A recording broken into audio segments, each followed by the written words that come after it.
welcome to Living in the Promised Land.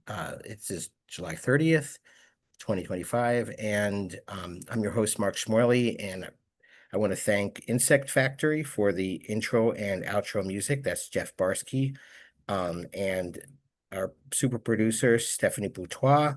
Um, and, well, I'm going to just give a quick, this is our weekly update. I have a guest with us tonight that we're going to introduce in a moment, but I just got back from Ohio, the heartland, and I actually, you'll see the video that we have with my interview with the director of the Haitian Community Center, Village d'Orsonville, and that was a fascinating experience. It was fascinating to be in Springfield. And Springfield, we known from the campaign last year, known from the president and JD Vance really slurring it. JD Vance comes from not too far from there, and really denigrating and slurring the Haitian community and everything that they stood for. So it's a it was people were in shock. I can tell you, I'll talk more about it because I'm actually gonna do some interviews remotely because everybody pretty much that I met wanted to talk about it, and they were in shock, and they had to close down Wittenberg, which is a Lutheran university there for a week. And so we'll talk about these things, and it's sort of a freewheeling conversation tonight about the events of the week. And I have with me tonight Carlos Castañeda, who is a fabulous frontlines immigration attorney in San Antonio, Texas, which really is the front line, both the border and the Texas state government. We'll talk about that tonight, and we'll talk about a couple other things that are in the news. So, Carlos, welcome. Thank you very much, Mark. It's a pleasure to see you again. It's a pleasure to be able to speak about these important issues. Thank you for the comment regarding front lines. And I will say briefly that the front lines have never felt this demoralizing and even this almost pointless, to be quite honest, because at the risk of sounding excessive, it's kind of like how Shakespeare said, first let's kill all the lawyers. But Shakespeare was wrong. You don't have to kill all the lawyers to undermine the rule of law. You just have to make the lawyers irrelevant. And I have rarely felt this irrelevant to the immigration legal process in my career, unfortunately. Wow. Tell us more. Well, again, I don't want to just be the bearer of bad news because there's a lot of hope in all of this. But my personal practice is to tell individuals, and this is the case even before the Trump administration, I tell individuals that, okay, here are the requirements for the law, and here are the facts as you've told me them. Let me tell you, I don't think you have a viable case. You have the right to fight your case. Of course, that's your right under the Immigration and Nationality Act. You can fight the good fight, and if you lose, you lose. If there's some miracle that comes up that benefits you, great. If there's some change of the law that changes your situation, excellent, call me then. But many times I will tell people, you know what, it's not even worth it for you to hire me. I charge more than other attorneys do. Maybe get one of those cheaper ones and save yourself some money. I will directly say that. And for the last several months, that's been half of the detained calls that I do. The detained consultations I do, people who are in an immigration detention center, I will say that to them. Well, And because I'm sorry. Well, yeah, because each one is that much work if you want to do it well, right? of course, each one is that much work, and I don't want to waste people's time or money. Why am I starting with that? Nowadays, it is that much harder to get a win, especially a clear-cut win. Moreover, and more tragically, they are depriving individuals of merely the chance to put on a case, even those who have a strong case. The most important examples of that are the passage of the Lankin-Riley Act and the decision by the Board of Immigration Appeals in matter of QLE, which I'd love to talk about in detail Sure. as we go on Sure. Well, today. first, let's go back. You mentioned the Lake and Riley Act. What was that? Yes, this was a law passed as one of the first laws passed by the Trump administration that was already percolating in the background for a couple of years, and it takes the name of a young woman who unfortunately was murdered by someone in the country illegally. And contrary to what some congressmen believe, murder has always been, contrary to immigration law, has always automatically denied someone the ability to ask for a bond, denied them the ability to get pretty much any form of immigration relief. But like many politicians, they like to make more illegal something that was already illegal. And I say that as someone who used to work at the Texas legislature as a lowly staffer, mind you. And so that's something very common. But this is one law that actually made it into law. And one of the more controversial aspects of it is that it said that someone is denied even the ability to seek a bond for merely being arrested for certain offenses, including theft offenses. A theft offense, if you're convicted of it, it's a crime involving moral turpitude, to choose one legal term from immigration law. A crime involving moral turpitude will always disqualify you from bond, as well as any drug offense, even if it's a minor marijuana possession charge, or excuse me, conviction. What this law said is merely being arrested for, not just committing, not just being convicted of, just arrested for, even if you're released by police for theft, shoplifting, and other minor offenses, will disqualify you from bond. I personally have not yet had a client or potential client come to me with that situation, but it just makes less and less relevant the ability to fight a case. Now, what's the importance beyond that? As an immigration practitioner that's dealt with removal proceedings, that basically immigration court proceedings for many years, I can tell you that nothing demoralizes a client or a potential client more than having to be detained and being told you're not going to get out, and I don't know how many months you're going to be here until you hear your case. The Right. amount of time that takes between when someone maybe gets detained, has a couple of preliminary hearings with an immigration judge, and then has their final trial date, or as we call it, the merits hearing or individual hearing. That can vary from 3 months to maybe even 6 months. It depends on the judge and the availability on their docket. I And for mean, it could many be years. individuals, It can yeah, also be years. I mean, it depends. well, Um, well, well, I'm talking about just people who are detained. oh, It can, detained. Yeah, yeah. yeah, No, yeah. detained is quick. Yes. Yes, yes. If you're non-detained, it can be years, certainly. And it really does depend the area, because the court in Los Angeles tends to be several years. Yes. Whereas I know some people here in San Antonio, and then they can schedule you for a final merits hearing just next year, for instance. And in Hmm. Dallas, they go even quicker. Now, as I was saying, in terms of demoralizing attorneys like me and demoralizing clients to just give up without a fight, denying someone the ability to bond is there. Also, automatically rejecting them from eligibility from certain forms of the relief. That people hear about asylum all the time, but they don't hear enough about cancellation of removal, which, oversimplifying it, is for people that have been here for a long period of time, and you have to show a great level of hardship, not to them, to their families, their close families who have status in the States. And that's oversimplifying it. But just to mention a third point as to what demoralizes attorneys, demoralizes immigrants, even those who have been here for a long time, is, excuse me, uh, the recent hike in fees as part of the big, beautiful Yeah. bill has really will really be creating a disincentive to people, because, for example, the cancellation of removal case for people who are undocumented in those situations, it used to be a filing fee of $100 plus a biometrics fee. You remember that, Mark? Yeah, $185. 85. Exactly. Yes. Now And now I have a new one too. We can tell them what the fee is now. it's in the It's four. 1,500. It's 1,500. There we go. 1,500. There we And go. it used to be $110. I've been practicing since 98. It's about $110 to do an appeal. All through my time, it was a little less than that before, and now it's 900. And so, And uh, speaking about appeals, the price for an appeal has increased. It used to yes, be that's what I'm low saying. three digits. Now look at what it is. And Right. furthermore, I think this is just going to decrease people's willingness to fight a case. Now, I will say this. I understand the perspective that, hey, if someone has in fact violated the laws, even if it's a civil immigration law, it may not be a bad thing for the process to go as quickly as possible or as efficiently as possible.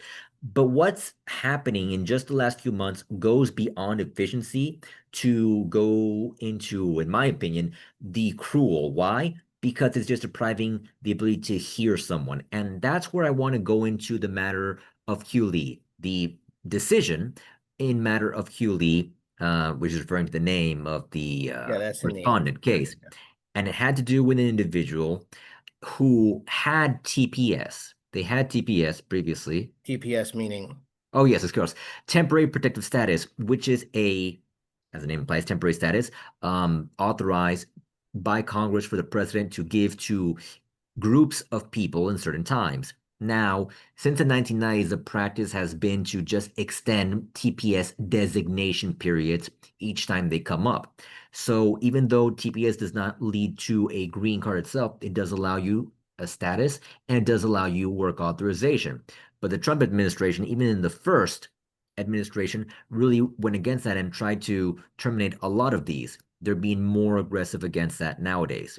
Well, and I just want to on TPS is Hmm. the theme, and again, I think you're talking a lot about, and we always revisit the standard for cancellation of removal, some of these laws that made it so harsh were came out of this 1998 law that we talked about, which was considered to be a compromise in the norm, and it came from really, I say that, there was the bombing of the World Trade Center parking lot in the early 90s. There was Mhm. Timothy McVeigh, and there were the uh, mass burning of black churches throughout the South. And so there were a series of laws passed in the 90s, uh, Yeah. that were uh, that restricted, that targeted people and restricted them, and it was supposed to be targeting people for terrorism, targeting Yeah. people for And, these things. and And so instead of all of those, which were one was very wealthy, the 9/11 people, very wealthy people from the middle, who did the World Trade Center. The other two were, oh, and the Olympic bombings. So the Olympic, in Atlanta, yes. yeah. So these are things that were almost, we forget about them, but the level of violence, I mean, it really was something. So in order to protect people, they went after immigrants, and they went And after the people in low-hanging the fruit, United as it States too were. long. Yeah, and the insanity of that is that, um, the Congress at the time, and which was, the contract on America, Newt Gingrich Congress, and in the time since, and then you slide into 9/11, is there was no space for going after, white nationalists. And even though they found that, the military did a study saying that this was the largest threat to the United States domestically, the Department of Justice had these studies, and actually it was President Obama who kind of, sidelined them. And so this was so they didn't use resources to go after, really. They used the resources on immigrants. And so Yeah. that's the and these are the things we're fighting. And this is why right today we see the open boil. We see the things that were hidden, and we see the open boil. So, Hmm. and people, uh, and I think it's important. These stories are getting out there. They're seeing, I mean, people are seeing it on the street. They're seeing the inhumanity. They're seeing, I mean, it doesn't have to happen as much in Texas, because in Texas you have local police that are helping. So there's a law in Texas that's pretty controversial now. What's going on? Yes. In 2023, the Texas legislator, and this is not the first time they tried to do something like that, they passed a law that said it is illegal to enter Texas from a foreign nation, i.e., Mexico, between ports of entry. And ports of entry are authorized entry ports. So think a bridge. So it's illegal to enter Texas in that way. Now, since last year, a federal court judge put an injunction, so a pause to this law. And just a few weeks ago, the Fifth Circuit Court of Appeals, two out of three individuals in a panel from the Fifth Circuit Court of Appeals, which is one of the most conservative courts of appeals in the entire country, affirmed that injunction. Having said that, I personally have seen at least two of my clients been arrested, and the charges against them in state court have included illegal entry, even after this federal judge last year put an injunction. That is the equivalent of if a gay man gets arrested after having sex with his boyfriend under a Texas law criminalizing sodomy. For those familiar with Supreme Court jurisprudence. The 1995 case of Lawrence v. Texas said that law was unconstitutional. The Supreme Court has not changed its mind about it, and yet that has remained on Texas law for now 30 years. So, But how does it compare? I'm not. well, the way it compares is that these are similarly unconstitutional laws, but one is actually being enforced. Why? Immigrants don't get the same opportunity to argue against that. Immigrants get shipped off to ICE detention centers where it's ICE's problem now. And while in theory, an individual could sue law enforcement for violating their rights in that way, it's kind of as if I could only sue a police officer who, in violation of the principle of fruit of the poisonous tree, violates my Fourth Amendment constitutional rights to obtain certain evidence, that used to be the only deterrent against such illegality. And that's why the Supreme Court back in the 40s or 60s passed the evidentiary rule that fruit of the poisonous tree, evidence obtained illegally, is inadmissible. So taking Mm. away the same level of protection to an already vulnerable individual who can't vote, is unfamiliar with the system because it's in a different language, is something already frustrating. And now we have a level of unabashedness on the part of especially rural counties. And this is not the first instance that I've seen of local law enforcement trying to indirectly enforce immigration laws. More than one time, I've had someone detained by law enforcement, maybe often for a traffic violation, and then they just hold them for a while as they call ICE and have them come pick them up. That's lawful, and that's why other states, such as California, such as New York, say that law enforcement cannot ask someone about their immigration status. Here in Texas, it is prohibited. This is as of 5 years ago, no more than 5 years ago. It is prohibited for a city, a county, or a police department to have a policy that prevents its individual officers from asking about that. Yeah, because Texas is weird in that. I mean, Oh Texas. no, we're not weird. We're just like very, very Well, no, for. but in this way, Texas is weird in that you got these horrible laws, but at the time that that happened, um, San Antonio, Houston, I believe Dallas, definitely El Paso, and there was a fifth, all had these sort of laws that they now call sanctuary laws, meaning, and all that means is that your immigration status, which is a federal violation, Mhm. whatever it is, we can talk civil, not, but uh is that the local police were not going to enforce that. And we've Yeah, talked a bit basically they're saying the local municipalities and especially police departments would say, we're not going to make a big deal about this because that is not a state crime. Texas went the other way. We're going to let people indirectly try to enforce immigration laws in this way. And now it's saying, now it is a state crime, even though it's very much unconstitutional as being preempted by plenary immigration law. so it's kind of like a takeover of these of their cities by the rest of the state, much of the rest of the state. Oh, yes, Texas for years has been very much violating, I shouldn't say violating, shall we say, displacing local laws to create a statewide law, so long as that statewide law, is more in accordance with, shall we say, more conservative principles or conservative policy goals. We can see that when it comes to regulation of oil and gas drilling. We can see that when it comes to things regarding education. We can see that in a whole plethora of situations. So taking away local power, especially under the argument that certain localities are these small democratic strongholds and yet they have an outsized impact on law because of the large populations they have.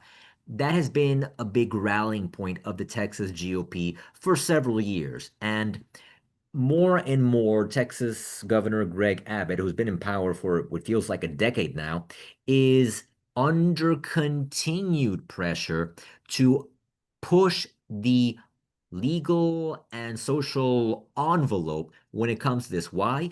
Because even though Texas is essentially a one-party state and has been for a good long while, the last time a Democrat won a statewide office in Texas was in the mid 90s, 30 years ago now. Even though it is very scary to be a Texas Republican because it is very easy to be trounced. And every Texas Republican leader, especially at the state level, remembers the lesson of David Dewhurst, who was one of the titans of Texas politics for years, was the lieutenant governor, who's in charge of the Texas Senate, as well as being the number two Hmm. to the governor, one of the most powerful positions in the state, and elected statewide, I should say. He was trounced by the then newcomer to electoral politics, Ted Cruz, who has remained in the news since then. And so, for one challenger without an elected office, prior elected office, to be able to trounce a titan of Texas politics is something that reverberated Hmm. and continues to reverberate to this day. Although I will say a big reason for that is because Dewhurst has zero charisma and for some reason accepted to do a debate with Cruz, who is a master debater, whereas Yeah, he is. Dewhurst has nothing going for him. So he should have taken a book out of Trump's playbook and Playbook. just Yeah. not gone to debates, or in Trump's case, just the Yeah. one debate. Yeah.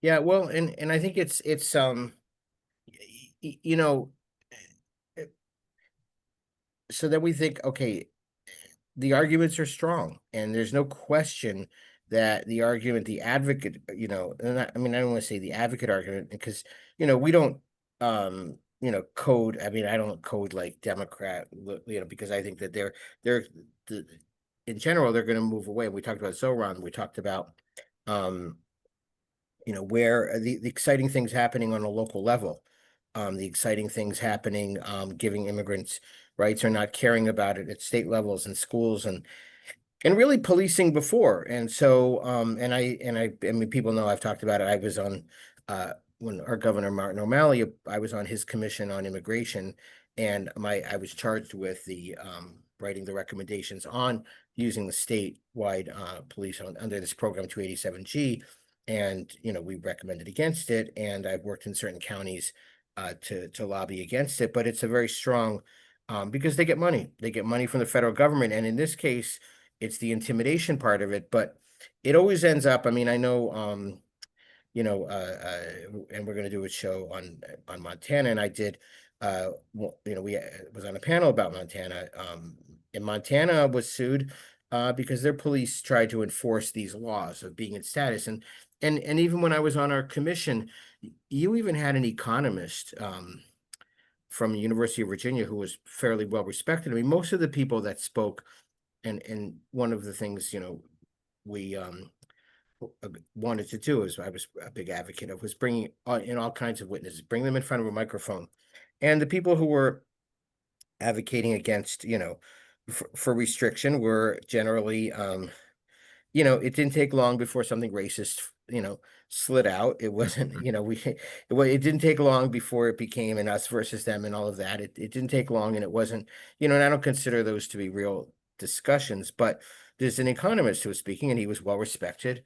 And our vice chair was an economist at Maryland, and he talked about the number of people who were illegal in the state of Maryland and all that, and he counted people on TPS. And I asked him, because TPS is given to places that are in trouble, either usually war torn, environmentally torn. In this case, and this was people from El Salvador and also Honduras. And he said, "Well, my friend at all of these conservatives have a friend inside that advises them, and this has always kind of been happening. And my friend at ICE told me that they don't count." That they're not legally. I said, yeah, they are. So revise your numbers. But I kind of knew, could see that coming. And so, there's all kinds of lies, and we know that lies. There's lies about who people are that are being picked up. Of course there are, because and this is why people. This is where I think we have the frustration. We're out in public talking about it, but also I don't blame people, because the misinformation comes from the people that they trust, meaning Democrats too, because you don't want to, it's the dehumanization, and also or it becomes almost a fetishization of like the good immigrant, like, and so you get something like a Lake and Riley, or in the case of Springfield, really, I learned their 9/11 was when a Haitian man drove a van and hit a school bus and a child was killed. Now we know that that's like you can't almost get worse than that. And so, but somebody on the city council in Springfield, Ohio said, well, bad driving doesn't know race. And so, and believe me, a lot of people in pickup trucks that are native to Ohio that almost ran my little Honda off the road many times when I was there. So, I mean but it's not even a discussion. Like everybody knows that. I mean, when you have, and this is the problem, is the infantilization of the discussion and the response. Nobody knows what the perfect response would have been, but when Texas had Democrats, when I was coming up in college, named Jim Hightower, named Dan Richards, they weren't like the Democrats today. I mean, Hmm. Jim Hightower had a book. That's The true. only thing, the only thing in the middle of the road are yellow lines and dead armadillos. That was it. Like they were populist. They were like, and they didn't take trashing people. And that's kind of the way Bernie Sanders was too. You don't retreat on people. And we learned that you don't retreat on rights. And that's what we're talking about. So I think Beto O'Rourke was very good that way. He doesn't, he's not the most progressive guy on everything, but one thing he never tolerated was his community being downgraded as people. And that's the thing, is people can't fit into that paradigm. And then because then you get Texas, because if you're coding liberal on Texas, right, just saying, okay, they're gonna, you take the Chuck Schumer approach of, well, they're just gonna fall on their own petard. They never do, because they can kill a power grade, they can bring, they can have even, you know white girls that are of wealth, killed by their lack of planning, their lack of environmental, their lack of FEMA, their lack of funding of those things federally. Not to mention, the gun laws, where they've killed Texas children. On and on and on, and each hurricane, like taking care of people within the state. No, and so it's not going to happen until people do rise up, and I think people are seeing that. So yeah, I mean, this is the other thing that's happening. Um, so what about this other thing that, I mean, it made NPR, it made the news. It was right after I, had a hearing like this, but you were saying like they want to put everybody in jail. And we know that there's a couple of cases they're combining to do that in a memorandum, and they know there's going to be litigation. But, you know, uh, Sure. And talk a and little bit let me about that. clarify one thing. Yeah. The case that I mentioned before, matter of Q period lead, this refers to an East Asian gentleman, is different than that memorandum. The memorandum takes it even further. So it's not like the memorandum is just following what the Board of Immigration Appeals, or as we call it, the BIA, has said. No, it just goes beyond that. And part of it is taking a novel interpretation of a term that has existed in immigration law for decades, which is applicant for admission. Speaking broadly, an applicant for admission is anyone seeking to enter the United States, seeking admission. And now that can be applied to someone who enters with a visa, but then discovers there's a problem, enters with a visa for work and is allowed in, and someone who enters the United States illegally between ports of entry. All of that technically can be considered an applicant for admission. But now what they're saying is that they're saying the term is so vast and the interpretation of the law is such that any applicant for admission is just denied any ability to seek bond, to be heard for bond. Now, the DHS still has its so-called prosecutorial discretion to release someone or not, but they're being very, very limited in how much they allow that to happen, to the point that people in ICE have told me that hey, it's not worth asking if us to release them because we are under orders not to. And mind you, it's not like it was easy to do so during the Biden administration or during the Obama administration, but at least during the Obama administration, mainly, you at least had a shot. At least you thought they would take it into consideration.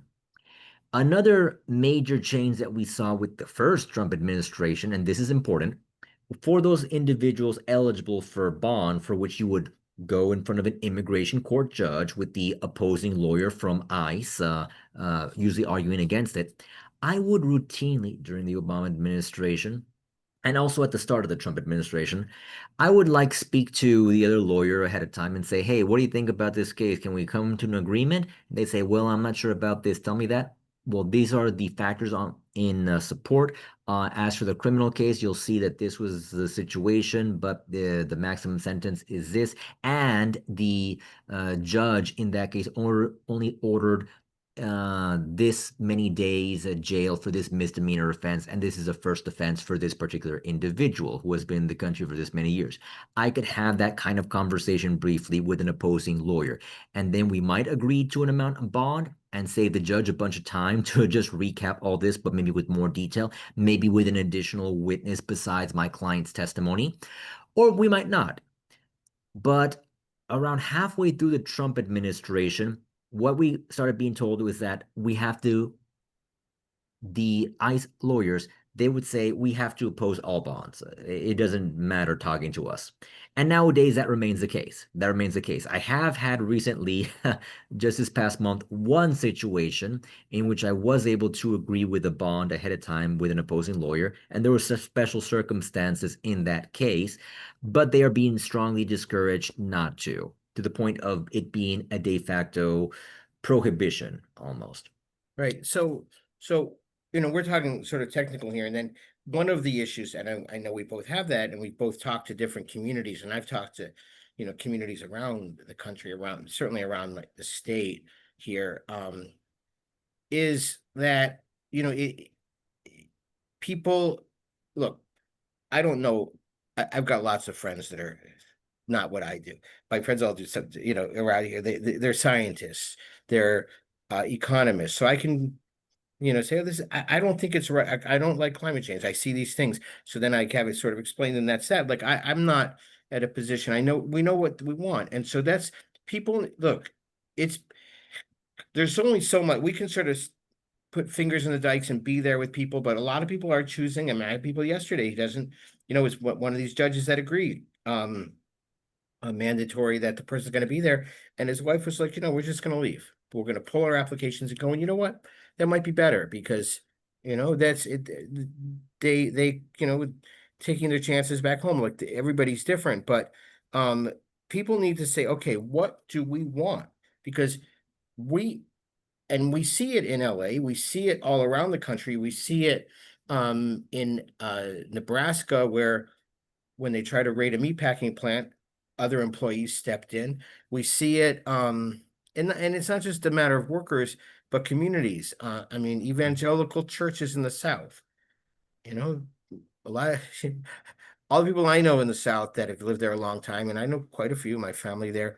They're not going to the evangelical church so much, but all my immigrant clients that are down there are. And so, that's because, and so they mix. And so what I saw, and this is, we'll talk about it more, is this in Springfield, one of the things that struck me was the younger people that talked to me, and they were talking about their elders, and they were talking about, we got to stop this because it's, people being shipped in, skinheads being shipped in, the intimidation, because Springfield asked for people to come because they have Mhm. Honda, they had Dole then, Honda, Dole. Now Amazon is there. They have a Japanese auto parts maker, and they have another one another company.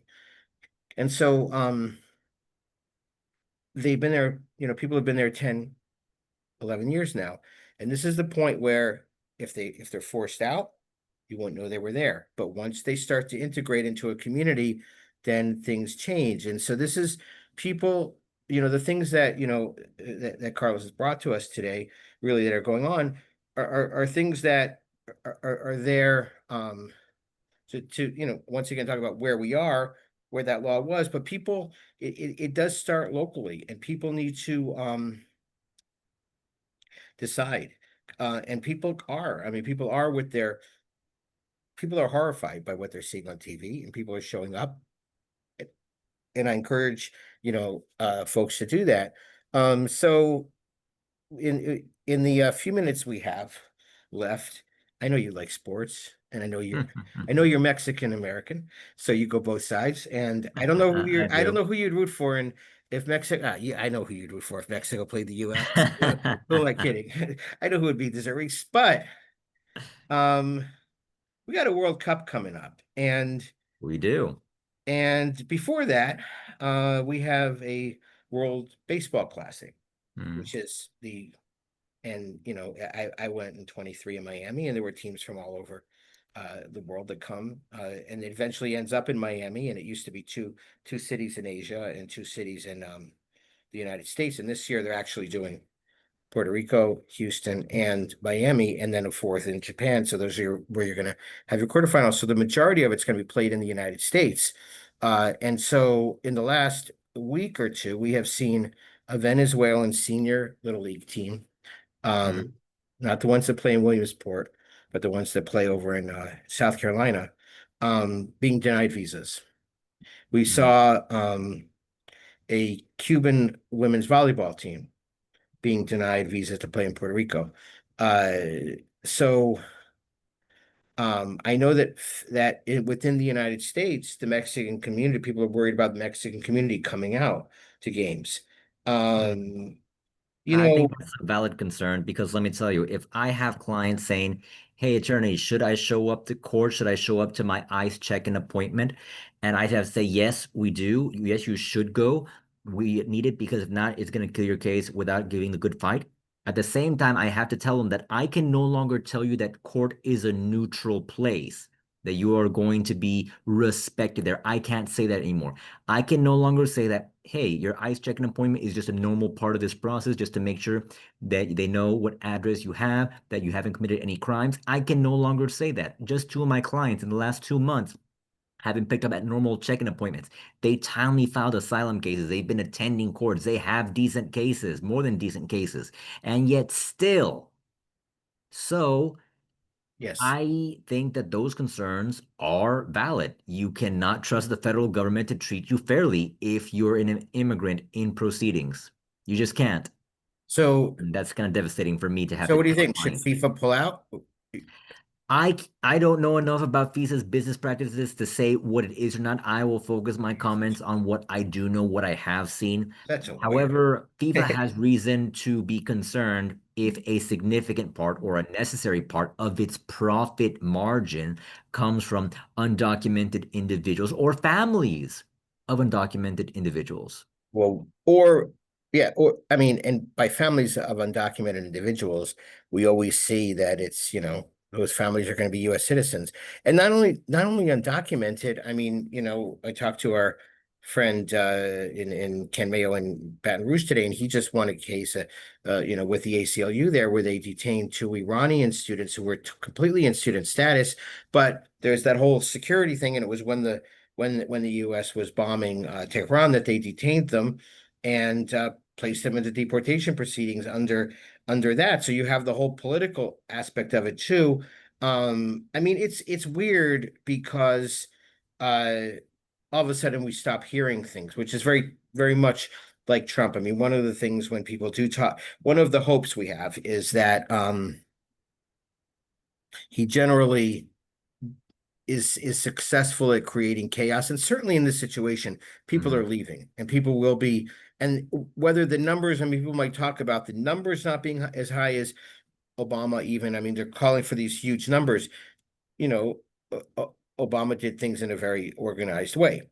In this Mhm. case, uh, all And of and the case. also, let me say, it was Yeah. also a very systematic way. One of the criticisms of the Obama administration was that many individuals got picked up and put in proceedings, even though these were nonviolent individuals. I will say this though, a lot of that stemmed from the then called Secured Communities program by the Bush administration, which basically set up the still in existent system of automatically notifying ICE, Immigration and Customs Enforcement, when someone who is undocumented gets picked up by law enforcement Yes. authorities. So that's why it was just automatic, even under the Obama administration, for someone to get put in immigration court proceedings when they get picked up. I think that what we're seeing nowadays is less systematic detentions and more decisively aggressive detention. They're going out, they are being required to go out and look for people. ICE ERO agents have told me that, yeah, before we would just hang here in our office and just process people, but now we're being obliged to go out in these, what was the word they use? Basically, roving patrols to try to find people, sometimes working with local law enforcement and sometimes not. So it's in part because of these huge quotas that they're imposing on them. And I believe they're only meeting a third or a fourth of that quota, which just goes to show how ridiculous it is and how the humanity of undocumented individuals is not something that the current Trump administration cares about. And that's not a political statement by me. I'm an independent. I voted for Republicans and Democrats, especially here in Texas. It is a legal description of what's going on, in my view.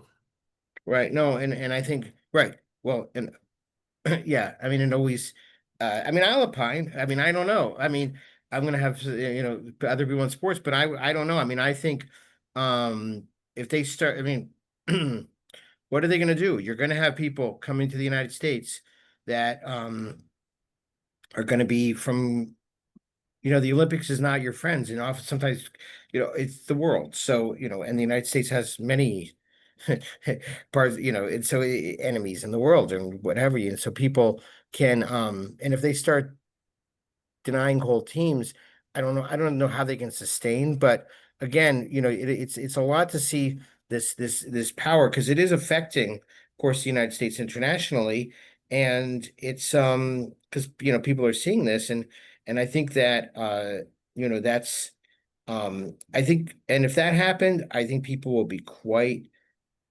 upset, and it'll hurt prestige, because people look, the a bathroom bill in North Carolina was defeated because the NCAA would not do events there. Sports matter in that sense when they speak up, and FIFA has a pretty bad history. We know that, I mean, most of these leagues and all that too, but I think when it comes to that, we're gonna see. So, so what's the hope? We gotta leave here in some hope here. I I got would I love don't to want your give a positive hope, though I will say this. I don't see things improving in terms of immigration enforcement in the next few months, especially because the Supreme Court, in part because of the prevailing judicial philosophy, is not taking a more assertive approach in limiting what the federal government, especially the executive branch, can do. They're allowing a lot of discretion, a lot of leeway to the executive branch.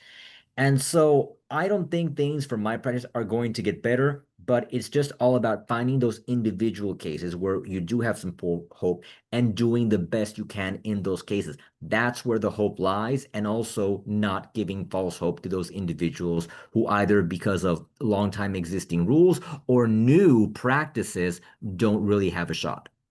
and I mean, look, there's only so much we can do, but I can say that when I'm there and I have a voice, and I can even, you know, say something in a courtroom, say something around, and and we've been around, so it does make a difference. And I do see, and we see that it's I talked about the ICE attorney who quit a couple weeks ago and went public and did spoke to the press because of what he was asked to do. We're going to get things that are coming out.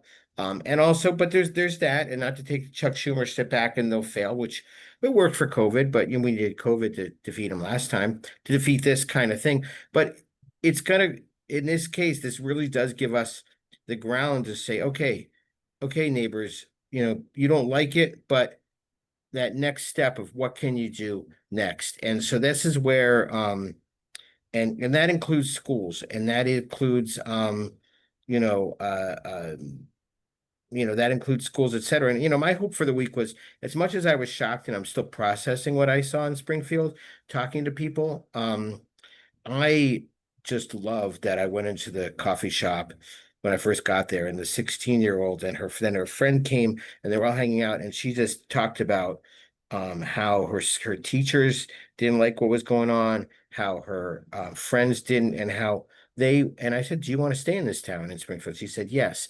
And when I spoke to Relays at the Haitian Community Center, he said, "We want to stay here too." So the will to make, whatever our communities strong, and strong in resistance, strong in its own advocacy, strong in speaking up, because I think people are not waiting to be given talking points from politicians, which happen too often for support, so-called supporters of immigrants, but and their communities, and supporters of decency. And I think people within communities always going to be welcoming. I really do. I think that when it comes to, but I think it's a very strong political issue for people who have really, in your case, they've really screwed your whole state up in so many ways. And so they have to run, it's like Arizona, they've screwed up the water, tables. They've done all these other things. They're not taking care of things. They're not taking care of the things in the state that are there. And I know that you all have dropped in education, these different things since this governance. So what do? It's a scapegoating. So people are Mhm. seeing it, and people are rising up, and again, Carlos, you are the consummate lawyer, amazingly Thank calm, steel eyed through all of this. That's great. It's, and we're also, there for our own colleagues too. So, that's my hope. I like your hope. Thank you so much for being with us. And Well, thank you very much for inviting me. It's very good to talk about these things, and hopefully, some of what I said gives a bit of information, gives a bit of insight into this somewhat nebulous system. And I'm more than happy to continue to do this in the future if you'd have me, Mark. Thank oh, you very much. absolutely, And absolutely. I thank your listeners for taking the time in their days to listen to one of these things. Thank you. You take care. You as well. Bye bye.